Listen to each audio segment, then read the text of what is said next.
Hello, as you know, I am in Japan, so I thought I'd give a little vlog of what I'm doing, what I'm going to get up to, and just showcase what Japan has to offer. As I said, if you watch the Your Gardens One for Chelsea video, that I've said that the Japanese people have been so welcoming, and I love the hospitality that I've received thus far, and I do recommend it as a trip if you can come over, so please do come. Just thought as a UK national, just things that I'd like to highlight to anyone who's about to come from the UK to Japan, what I would recommend you guys to do. So before you even come over, I'd do the following, like the basics. I get the Japanese convertible plug. So if I show it to you, it's a bit similar to the, hold up, let me grab it. It's a bit similar to the ones you get in the US. So look out for them. I don't know if the US one will be exactly the same as the Japanese one, but it's very similar. All right, so make sure you get one of these. Let me just plug it back in again. Go on. In you go, lad. There we go. Oh, yeah, got it in. So that's number one. Number two, I would recommend getting one of these. You can get these in any of your PayPoint shops, or just like literally just type it in.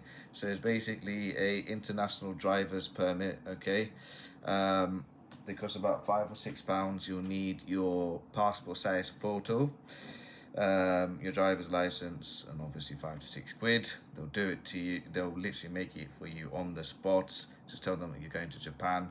They'll fill it all in for you, and it lasts for a year. That allows you to drive, of course, in and around Japan, allows you to rent a car, but obviously there are certain activities, like for example the Tokyo street racing or Osaka street racing, where you get to dress up as famous Mario characters if they have that sort of costumes around. But the whole point is you're out on the streets of Japan itself, which means you need an actual driver's license and one of those international driver's permit to actually drive one of those vehicles. So make sure you get one of those before you fly.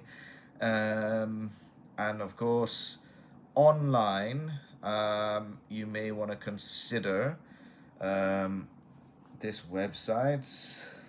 Where is it? Sorry, the visit.japan.web. Okay, so make sure you have this one loaded up. It's just that it makes it easier to bypass security queues. You get a QR code, you scan that in, and then you'll get your stamp on your passport. Of course, there's the option of actually filling it in, so one member of your family just has to fill in all the details on when you're on your flight. They'll give you a little card, so you just fill it all in by ink and just submit it to the security desk. But of course, you don't know how many people are going to be there, what the queue system is like, etc. I mean, the queue system was pretty quick for me because I had both of them, but and it was quite quick at Narita Airport, to be honest with you. So that's what you should be doing before you get here. Also make sure you have Google Translate, Google Maps onto your phone as well, because obviously you'd want to be trying to get to grips with the Japanese lingo. Make sure you just brush up on basic lingo like your hi, your bye, your thank yous.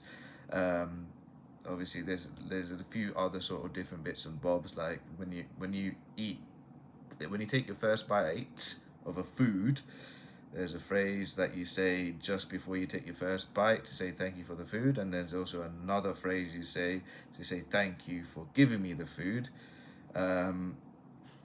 I think I'm not going to even attempt it. I'm going to have to go back and read up on it. I think it's gochimasu for after you eat the food, and ikitike-masu for before you eat the food, but I'm going to have to revise that again.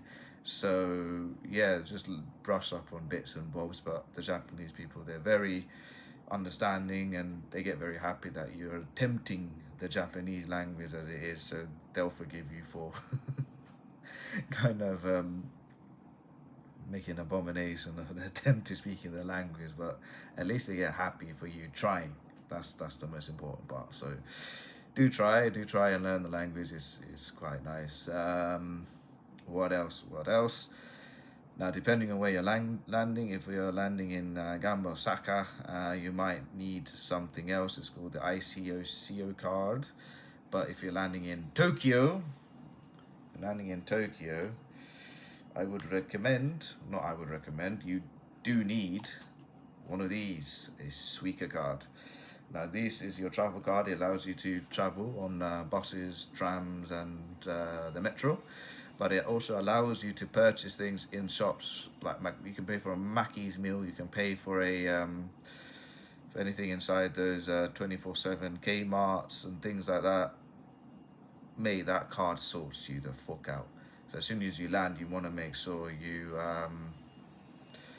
get one of those, because you can do anything with that card. The only annoying thing is you're going to have hard-earned cash to top your money up, because you can't, like when you have the Oyster card in central London, you can obviously touch your card into the reader, top up with either physical cash or use your credit card to top up your Oyster card. Here it's not like that. You actually have to have physical cash with you to top it up. So that's one thing that I need to highlight.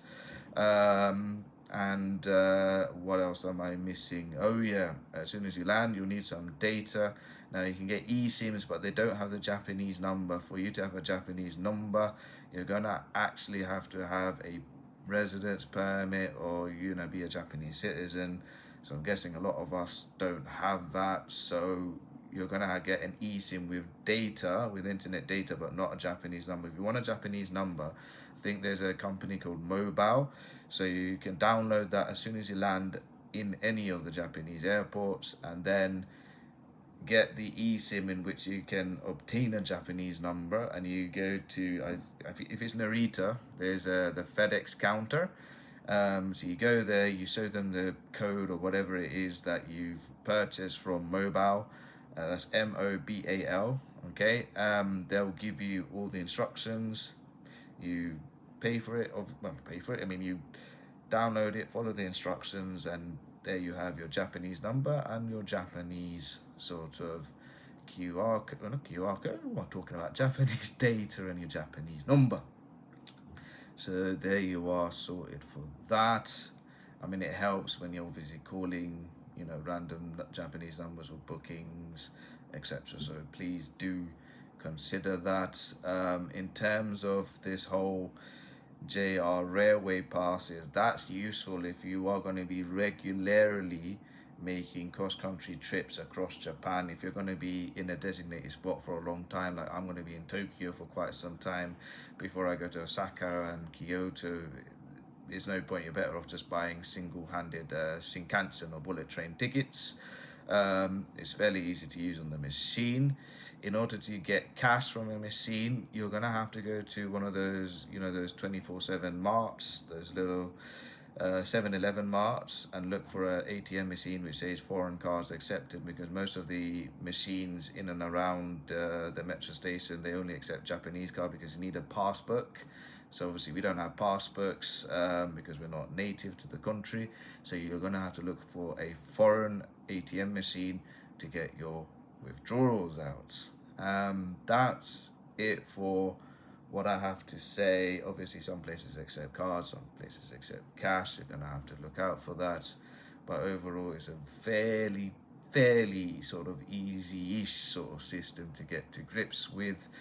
Once you've done your pre-travel plans and your post-travel plans, you got them together, you're pretty much good to go. But those are the things that I thought I would highlight.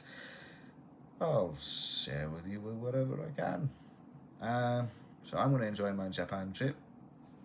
See you later.